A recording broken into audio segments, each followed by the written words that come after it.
നിങ്ങളുടെ ഇഷ്ട പരമ്പരകൾ എക്സ്ക്ലൂസീവായി സൺ നെക്സ്റ്റ് ആപ്പിലൂടെ തികച്ചും ഫ്രീ ആയി ഇപ്പോഴേ ആപ്പ് ഡൗൺലോഡ് ചെയ്യൂ. മുംബൈയിലെ ഫാഷൻ ഷോ ആ വഴിക്കങ്ങ് പോയി. അല്ലടാ, അന്ന് ഞാൻ മെന്റലി അത്ര നല്ല മൂഡിലല്ലായിരുന്നു. രാത്രി മോൾക്കൊരു ഹെൽത്ത് ഇഷ്യൂ. അടുത്ത ആഴ്ച കൊച്ചിയിലൊരു ഇവന്റ് ഉണ്ട്, മോൺസൂൺ ഫെസ്റ്റിന്റെ ഭാഗമായിട്ടാ. പക്ഷെ എന്തോ പഴയതുപോലൊരു ഉത്സാഹം തോന്നുന്നില്ല. എന്തോ ഒരു മടുപ്പ്.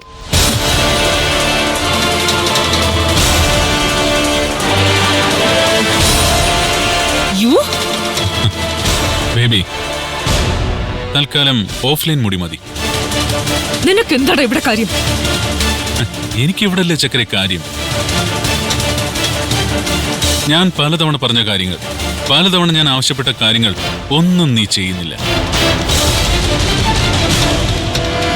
എനിക്കാണെങ്കിൽ ആശിച്ച എന്തെങ്കിലും ഒന്ന് സാധിക്കണം. അല്ലെങ്കിൽ പരാജയത്തിന്റെ പാളത്തൊപ്പിയും വെച്ച് ഗോവയിലേക്ക് മടങ്ങേണ്ടി വരും. നീ മടങ്ങിപ്പോ, അതാ നല്ലത്. മടങ്ങിപ്പോ മക്കളെ, മടങ്ങിപ്പോ.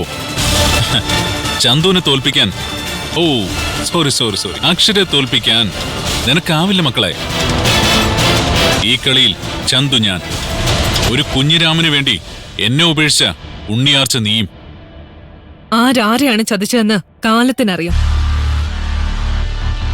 ഗോവയിലെ പോർട്ട് ഡിപ്പാർട്ട്മെന്റിന്റെ മോഡേൺ സെൻട്രൽ ജയിലിന്റെ സിമന്റ് തറയിലെ തണുപ്പ് ഇപ്പോഴും ഞാൻ മറന്നിട്ടില്ല.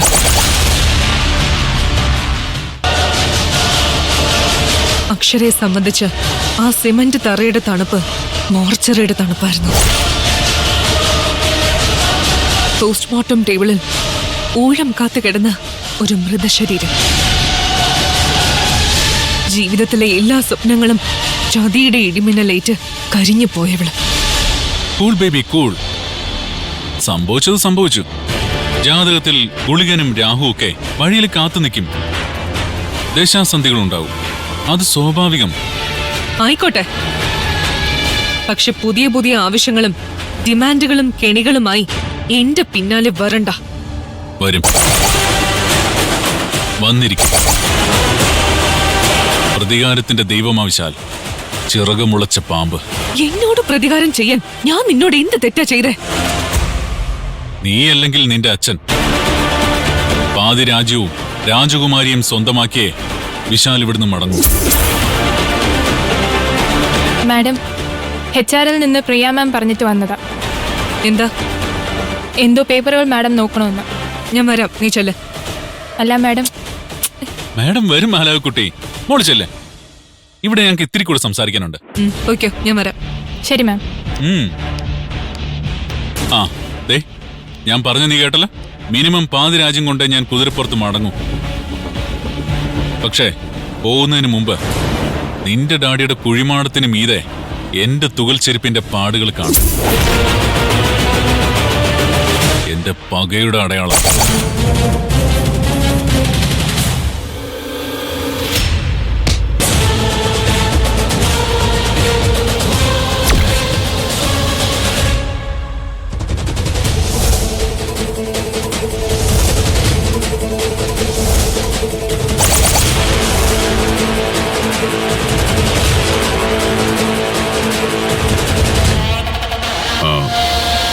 നീ പോ, HR-ൽ പണിയുണ്ട്.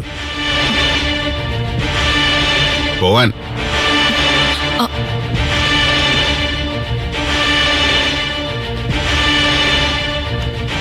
വാ, നമുക്കിരുന്ന് കാറ്റുകൊള്ളാം. ആഹാ, കൃത്യസമയത്ത് നായകന്റെ മരണമാസ എൻട്രി. അതങ്ങനെ വേണമല്ലോ. പറയൂ ഡോക്ടറെ, ഹൗ ആർ യു? എന്റെ വിശേഷങ്ങൾ അവിടെ നിൽക്കട്ടെ. എന്താണ് വിശാലിന് ഇവിടെ പരിപാടി? ചുമ്മാ. അക്ഷര എന്റെ പഴയ ഫ്രണ്ടല്ലേ, ഒന്ന് കാണുന്നതിന് ഒരു കാരണം വേണ്ടേ? പർപ്പസ്. അത് ഞാൻ അക്ഷരയോട് പറഞ്ഞിട്ടുണ്ട്. അക്ഷരയുടെ ഭർത്താവ് നിലയ്ക്ക് ഞാൻ അറിയണ്ടേ? ഭർത്താവിനോട് ഭാര്യയല്ലേ ഡോക്ടറെ കാര്യങ്ങൾ വിശദമായിട്ട് പറയേണ്ടത്? അത് ന്യായം. പറയുന്നു, പക്ഷേ എനിക്ക് തോന്നുന്നില്ല. അതിലും ഭേദം പനാജി ബീച്ചിലെ കടൽ വെള്ളം കുടിച്ച് ചാവുന്നതാവും നല്ലതെന്ന് അക്ഷരയ്ക്ക് തോന്നും. ഇവിടെ ശംഖുമുഖം ബീച്ചിലുണ്ട് ആവശ്യത്തിന് കടൽ വെള്ളം. മുതലപ്പുഴയിലുണ്ട് നല്ല ഒന്നാന്തരം തിരമാലകള്. സ്വാത്വികനായ ഡോക്ടർ നിരഞ്ജന്റെ ശബ്ദത്തിൽ ഒരു ഭീഷണിയുടെ ചുവയുണ്ടല്ലോ ഡോക്ടറെ. ഞാൻ സാത്വികനാണെന്ന് വിശാലിനോട് ആര് പറഞ്ഞു? പതിഞ്ഞ സ്വരത്തിൽ സംസാരിക്കുന്ന ഡോക്ടർ നിരഞ്ജനെ ഞാൻ കണ്ടിട്ടുള്ളൂ. എനിക്കറിയുള്ളൂ. ആ, ലേസർ ബ്ലേഡുകൾ ഈർച്ചവാളിന്റെ അത്രയും ശബ്ദമുണ്ടാക്കാറില്ല വിശാൽ. തല ടാറ്റ പറഞ്ഞു പോകുന്ന കാര്യം കഴുത്ത് പോലും അറിയില്ല. വാവ്, നൈസ്. ഡോക്ടർ ഭീഷണിപ്പെടുത്തുകയാണല്ലേ? ഒരിക്കലുമല്ല. സംഭവിക്കാൻ സാധ്യതയുള്ള കാര്യങ്ങൾ പറയുന്നതാ. ബൈപ്പാസ് സർജറി നടത്തുന്ന ഡോക്ടറാണ് ഞാൻ. എന്റെ ജീവിതത്തിലേക്ക് ബൈപ്പാസ് ചെയ്ത് നീ വന്നാൽ, അക്ഷരയെ പിന്തുടർന്ന് ഭീഷണിപ്പെടുത്തിയാൽ, നിന്നെയും നിന്റെ ഗോവാക്കാരിയെയും തുണി കെട്ടി സ്പിരിറ്റിൽ കുളിപ്പിച്ച് കറുകറുത്തൊരു മോർച്ചറി ബാഗിലാക്കി ഗോവയ്ക്ക് വിടും ഞാൻ. അതിന് ആംബുലൻസ് ഇവിടെയുണ്ട്. ആ ആംബുലൻസിന് ഡീസലടിക്കാനുള്ള കാശ് എന്റെ പോക്കറ്റിലുണ്ട്.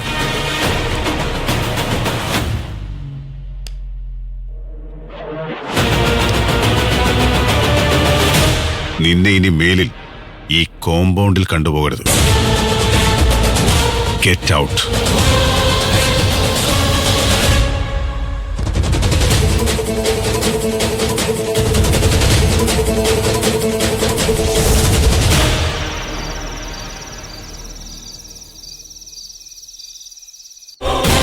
സംശയം മുൾമുന, കുന്തമുന, കുന്തം കൊടച്ചക്രം. സ്വർണ്ണ കിരീടം അതിരിക്കേണ്ട തലേ തന്നെ ഇരിക്കും. വാഴും മുൾക്കിരീടം അത് ഉറക്കേണ്ട തലേ തന്നെ ഉറയ്ക്കും. കുരിശി ചുമക്കേണ്ടവർ ചുമക്കും. അപ്പച്ചി, എന്ത് വേണം കുപ്പച്ചിക്ക്? എന്റെ തന്നെത്താൻ എന്ന് വർത്താനം പറയുന്നേ? എനിക്ക് പ്രാന്തായതുകൊണ്ട്. എനിക്ക് അപ്പച്ചിയോട് ചിലത് ചോദിക്കാനുണ്ട്. ചോദിച്ചോ. ഇനി നീയായിട്ട് കുറയ്ക്കണമെന്നൊന്നുമില്ല. ചോദിക്ക്.